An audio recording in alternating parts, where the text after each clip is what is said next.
ที่21มีนานะครับพายุฤดูร้อน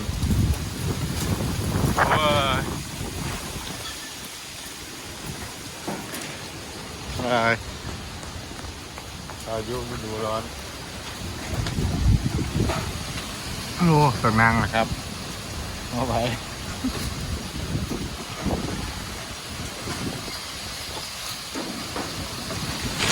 ด้วย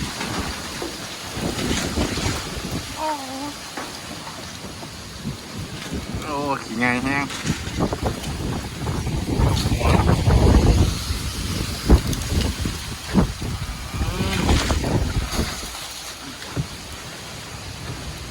โกหก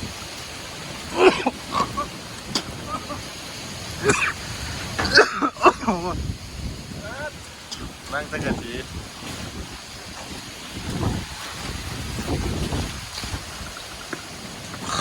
ดูโอ้ดังเลยอยากขาดแล้วขาดนะวะน้ำแห้งพายุพวกเราเนี่ยของเรา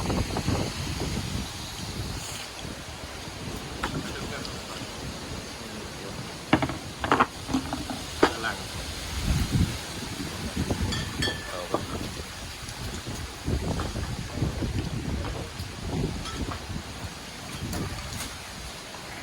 ลมแห้งมากมาก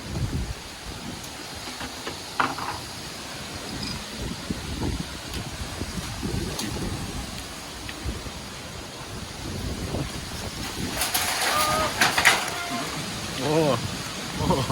ทั้งกระสี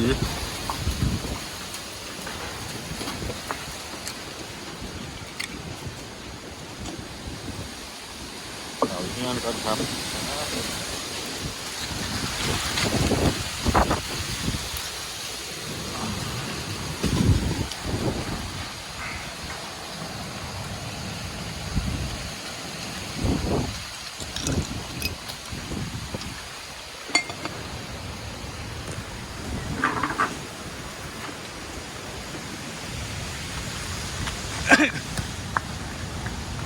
บอกไปอยู่ข้างล่าง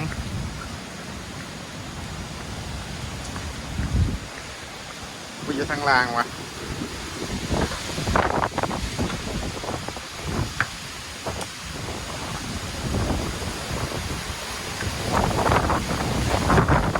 ลมแห้ง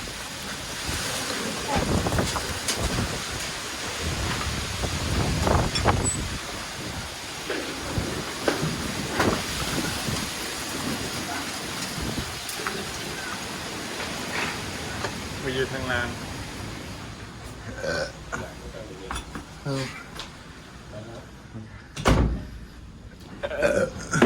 ปิดตามกันโอ้ยเยอะเลยโอ้ยจะถูกพอ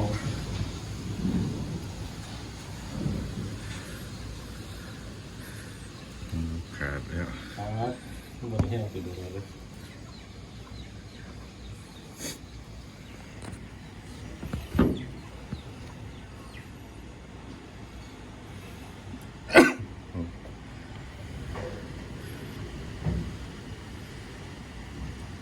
มันระบายครับมันจะลมแต่มีฝน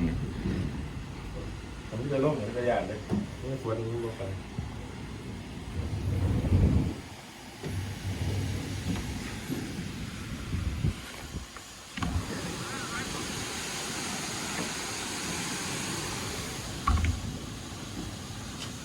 ลืมครับ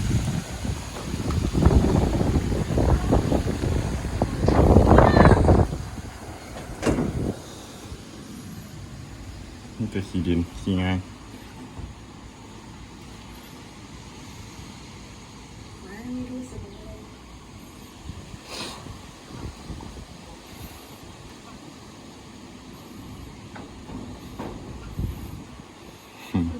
ก็ใช่อย่างก็ใช่อย่างซื้อ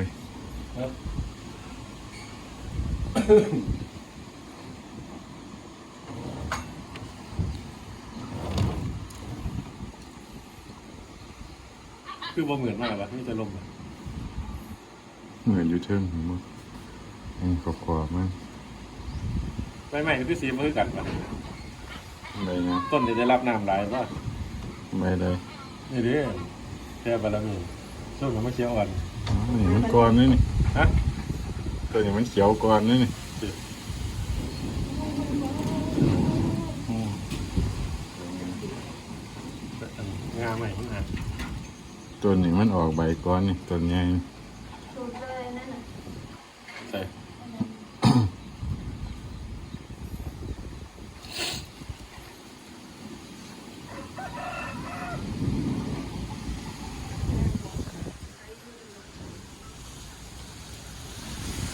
ยางบกม่วง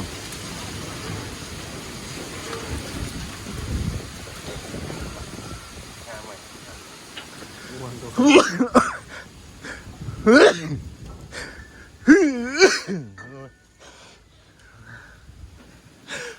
เข้าขี้ฝุ่น